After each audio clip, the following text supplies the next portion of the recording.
Hi, I'm Kouakou, a professor at the University of Nigeria, Ivory Coast, but at present I'm in the United States as a Fulbright visiting scholar. After my graduation at high school from Lycée Scientifique Yamoussoukro, I decided to go to France to continue my study, where I got a master and PhD degree in physics. So during my PhD, I was working on diamond deposition by plasma, and the Union European proposed me to work on a new material called beta carbon nitrate that has been predicted to be harder than diamond. That means the hardest material in the world. So it was very challenging to obtain this crystalline phase of carbon nitrate. So I proposed a growth mechanism which involves silicon to stabilize this compound.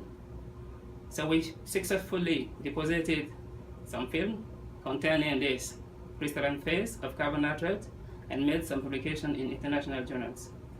And I also presented this work in several international conferences in France, Belgium, Luxembourg, Germany, and Italy.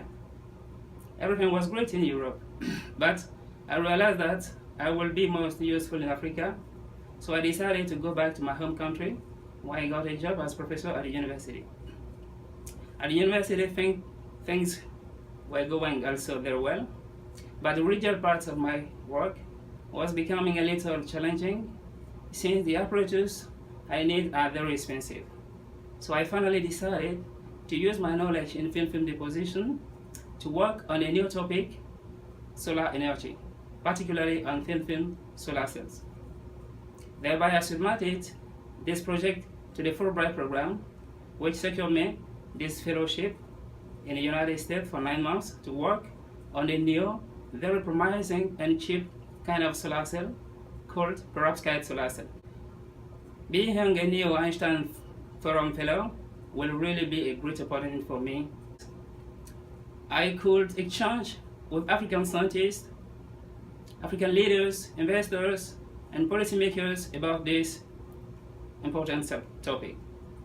So one of my dreams is to one day have an institute in Africa funded by all African countries, where scientists from entire continent work together and some common topics. So Africa, be united, bring together your scientists and fund to solve your own problem. See you in 2018 in Kigali, Rwanda. Thank you. Okay, so let me show very quickly how perovskite solar cells work. So we have a transparent substrate on which we deposit a transparent conductive electrode, and then the electron transport layer, and after this, the important part, the absorber, which is the perovskite, and then the whole transport layer, and after this, the back contact. So here in the perovskite, which is the absorber, we separate the charge, and the electron are transport in the electron transport layer, and the holes are transport here. An apparatus to supply with the electricity produced by the solar cell. So the most important thing here is that the thickness of this doesn't exceed 1 micrometer. That is very, very thin compared to 200 micrometers for polycrystalline silicon. So they will use less quantity of material. And the perovskite, what is a methyl ammonium lead iodide, is also very cheap compared to silicon. And the third thing is that we don't need a very high vacuum environment to deposit this material. There are solutions. We can use spin coating to deposit them. So the fabrication cost at the end will be very cheaper compared to polycrystalline silicon.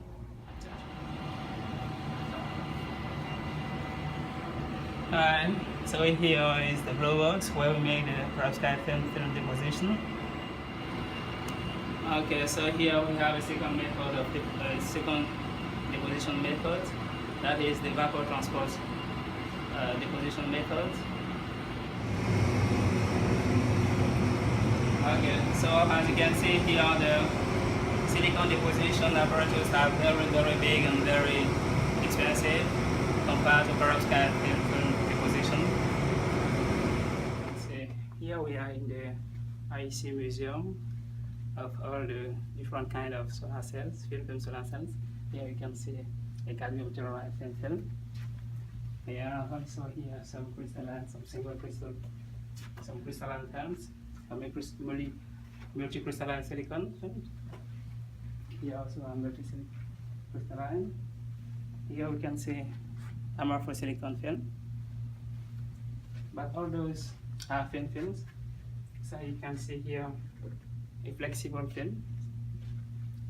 So that is one of the advantages of thin film solar cells. We can do flexible films. Here you can see on this military glove